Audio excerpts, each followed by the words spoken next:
Taurus, kamusta kayo? Hope you're all doing well. Welcome back to 1111 Pinoy Tarot. This is a general reading, not a one-to-one. So, not all of you can resonate. If this reading is not for you, pwede nyong panoorin ang inyong moon and rising placements kasi minsan mas nakaka-resonate kayo doon kasi inyong sun sign. Please subscribe, comment, share, and tap the bell, Taurus. Maraming salamat sa inyo. Let us see what are the energies for Taurus, please. Taurus.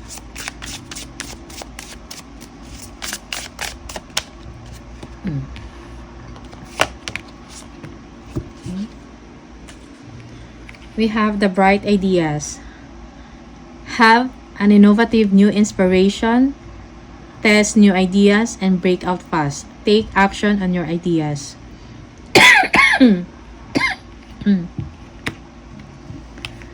May mga bright ideas kayong naisip, maybe negosyo na pwede nyong simulan. Okay, you are very inspired to do something. Kailangan lang ng action to implement it. Close doors. No good job opportunities. The current job is coming to an end. Start all over again. Okay, for some of you, may loss of employment, okay? But you are not giving up. You are starting all over again. You will find a better job, okay, than what you had. Okay. Merong magbubukas ng mga bagong pintuan sa inyo na mas maganda at mas magagandang mga benefits or salaries, okay? Better opportunity to express your ideas, your talents and skills. Taurus. Money tree. Dreams come true. You will get what you have long desired. Enjoy your wealth.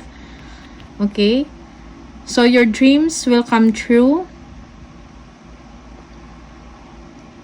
Maybe you will be receiving a big amount of money.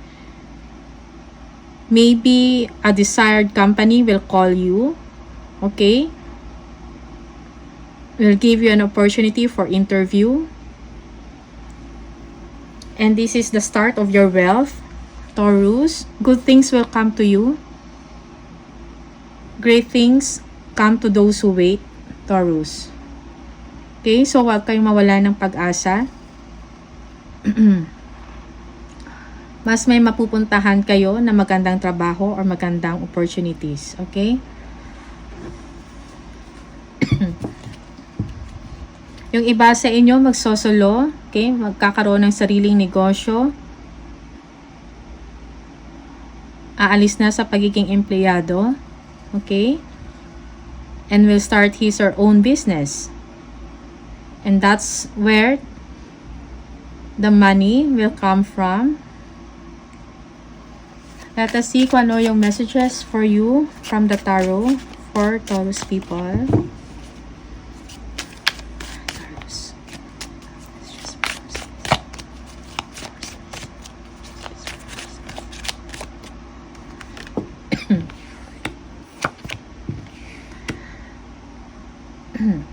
Yeah, for some of you, mayroong insecurities, may fears about tomorrow, okay, what will happen in the future.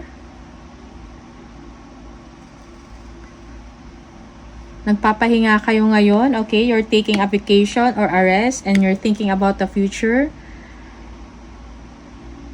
Okay. May mga enlightenment na nangyayari sa inyo na mga kailangan ninyong gawin. Yeah.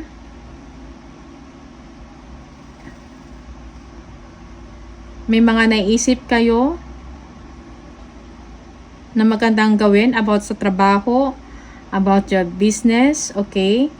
Some of you will be traveling. You are determined to succeed. Yeah, may mga decision kayo na kailangan gawin, Taurus. About the distribution of your money, of your finances, okay? Marami kayong mga obligasyon, marami kayong mga gustong gawin or bibilhin, marami kayong mga tinutulungan, okay? May mga kailangan kayong ayusin sa pag-allocate ng pera ninyo. Money management, okay? May mga desisyon. Yung iba, magsosolo, okay? Magkakaroon ng sariling business. And he or she is thinking about the resources. Okay?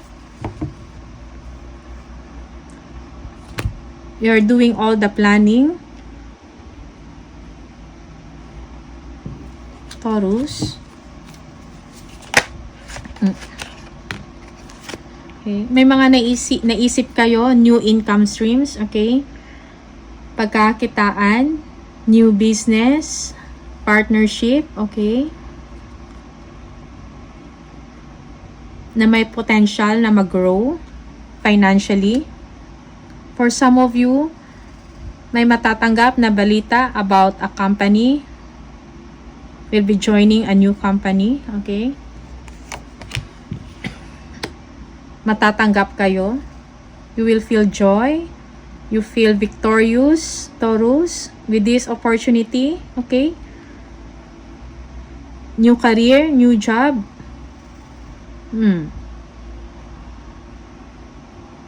Kung before hindi kayo sigurado, natatakot kayo, hindi nyo alam kung matatangkap kayo or hindi, nagbumuni-muni, then the answer is, you will be successful in your job hunting, okay?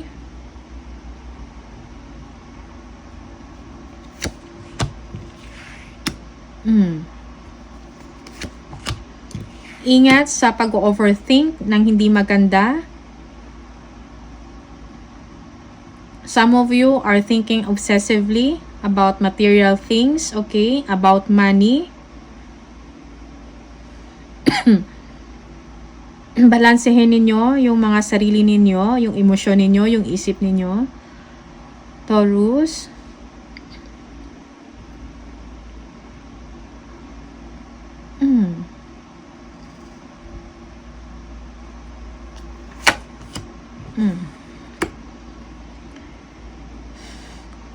Wish upon a star, your wish will be granted. Okay?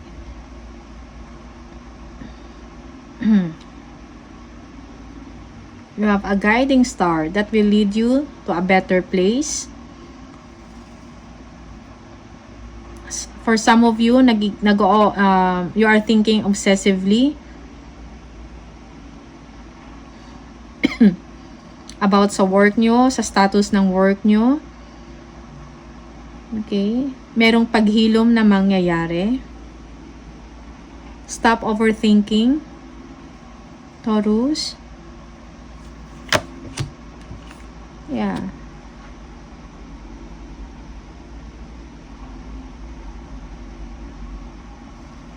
Yung iba sa inyo nag-iisip na mangibang bansa.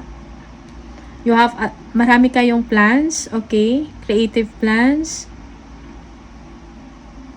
Maraming gustong puntahan, bilhin, gustong gawin, okay? Pagnenegosyo, about work.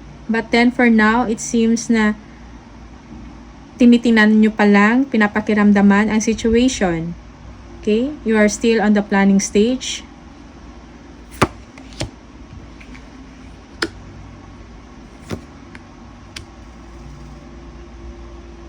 You will take a chance. Believe in yourself, Taurus.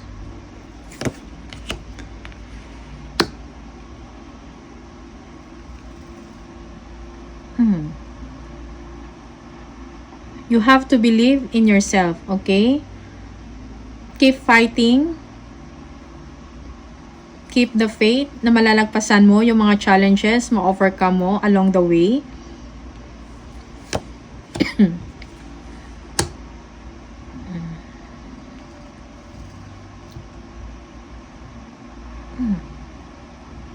Okay?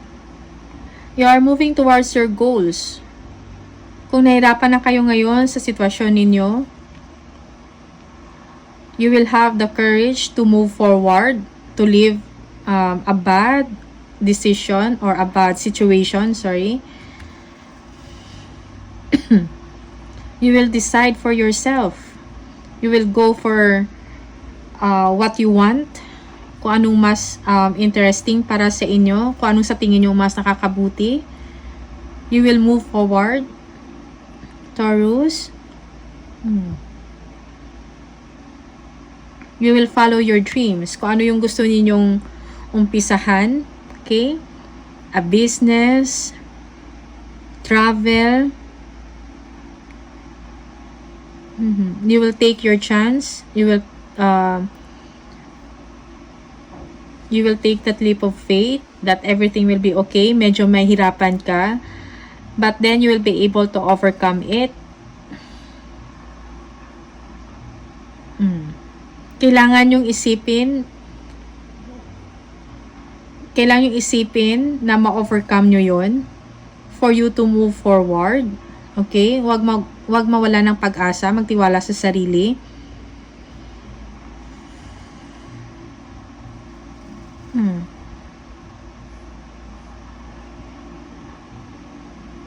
For some of you, you will look for some support. Okay? To help you na makatawid, okay? Sa ganyang sitwasyon. Yeah.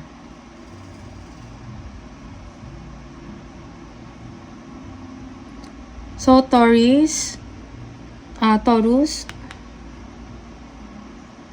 have that courage, have that faith that you will overcome the challenges. Mabibigyan ng solusyon ang problema ninyo. Okay?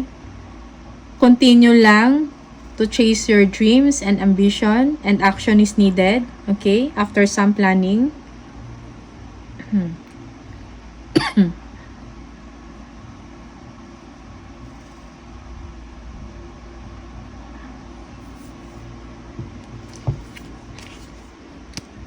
Okay? You will be victorious, okay? Kung ano man yung gagawin ninyo, meron kang kakayahan to overcome it. May kakayahan kang gawin yun. Okay? Determinado ka to succeed. May bagong pag-asa sa inyo. Kung nahihirapan kayo sa ngayon, may bagong simula. Maybe this is a business dahil napapagod na kayo sa work, sa routine ninyo. You will come up a decision to start something new, something creative, okay? A career, passion project, personal project. Yeah. You will be determined to do it, okay? You will be communicative about it. Express yourself, express your creativity, Taurus, and move forward.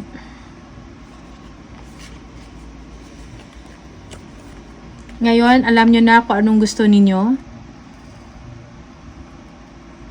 Okay? So, believe in yourself. Keep the faith. Let us see ano yung messages sa inyo from the number card. Number 10. If you keep on seeing number 10, you have great leadership skills. Your mind is sharp and allows you to dream up ingenious ideas and organize all the details, then direct others how to carry things out. I am ingenious. 777.